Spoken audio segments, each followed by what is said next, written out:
Mas jenengmu? Kalau saya Andri Hermawan dulu pengusaha ayam karena saya lalai dengan Allah, usaha Heeh. saya hancur berkeping-keping.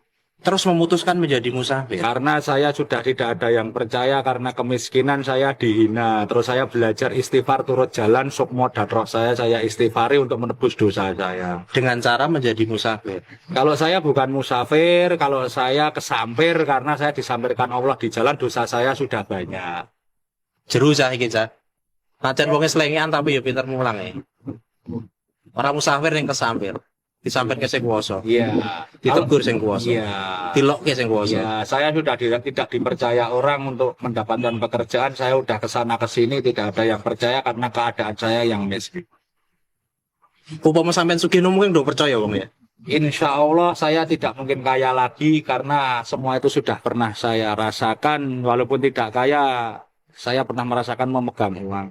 Next time saya pasti akan datang ke sini lagi bawa Malboro buat jenengan. Kalau Muga-muga ketemu ya. kalau masalah hidup menjadi musafir, musafir terbagi menjadi jenis-jenisnya masing-masing. Apa wae, Kang? Ada musafir yang punya jatah dari Allah. Dia anak orang kaya, tapi dengan uang tidak bahagia. Seperti pengusaha Gresik, punya mobil tronton itu banyak. Tapi demi anaknya hartanya dilimpahkan pun ke rumah sakit Singapura, tidak bisa menyelesaikan masalah. Ada yang mempunyai suatu ilham bahwa perjalanan hidup itu terbingkis akan suatu syukur, pertobatan, dan mahabbah.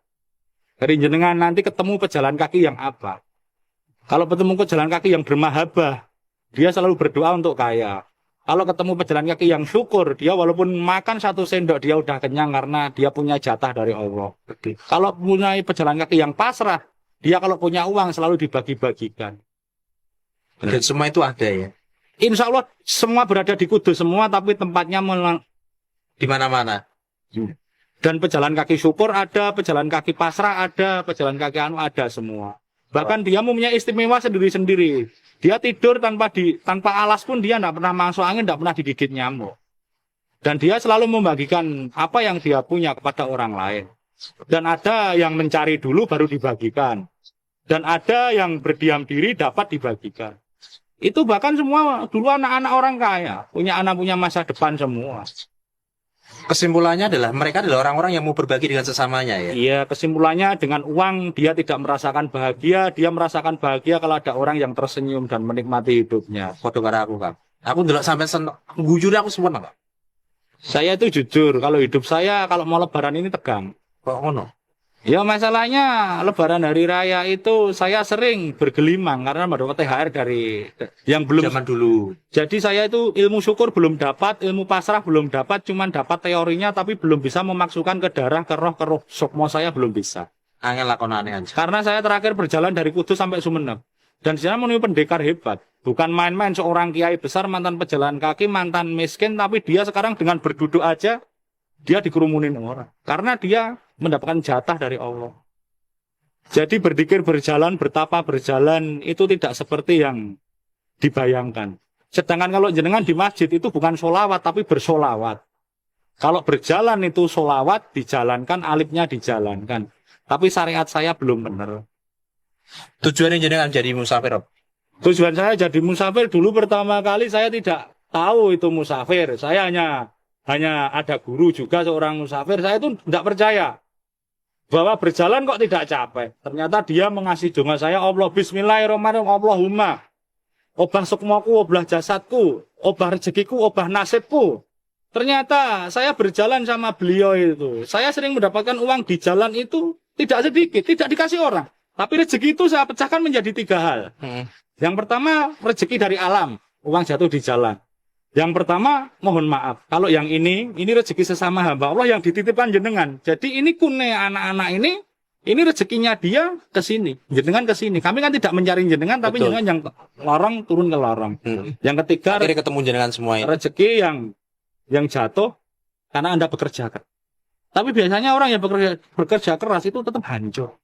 Kok ngono?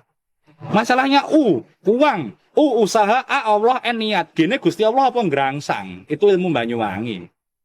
Mesti ngerangsang, Om. Udah berarti 1 juta pengennya 2 juta. 2 juta Umumnya telung juta. menungso ngono, Kak. Itu ilmu Banyuwangi dari Pondok Gus Basir Srono. Usaha Allah niat gini Gusti Allah apa ngerangsang. Terus G-nya itu kalau bisa menjadikan, itu 10 tahun belum tentu jadi. Itu manusia pilihan, jatah dari Allah. Karena manusia-manusia itu yang Anda temui di pinggir jalan nanti malam semua keluar. Itu ada apa dikasihkan uang, dikasihkan semua. Malam kamu semua. Keluar semua itu. Makin malam kumpul. Itu dari anak orang kaya, anak dari pondok pesantren hebat, dari mana-mana berkumpul. Bahkan saudagar-saudagar banyak yang datang. Bahkan DPR pun ada yang datang dari Kaliwungu. Karena dia heran, kenapa dengan kayak gini. Jujur, saya yang sering bikin ekstrim itu saya. Saya kalau udah pusing koleng, cenderung tak bawa apa icik-icik tak bawa. Di menara itu amin semua. Saya ingin cari, ini mana orang alim yang punya ar-rahim untuk saya, yang bisa menyelamatkan saya. Ternyata hasil akhirnya apa? Ya alhamdulillah benturan dengan saya. Saya bilang saya lapar ini, aku ndak nyuri, saya ndak nipu, saya lapar karena kun saya belum dapat. Saya cuma cari kun di jalan syukur saja. Kalau pasrah saya belum mampu, saya bukan kanjeng Nabi, syukur saja.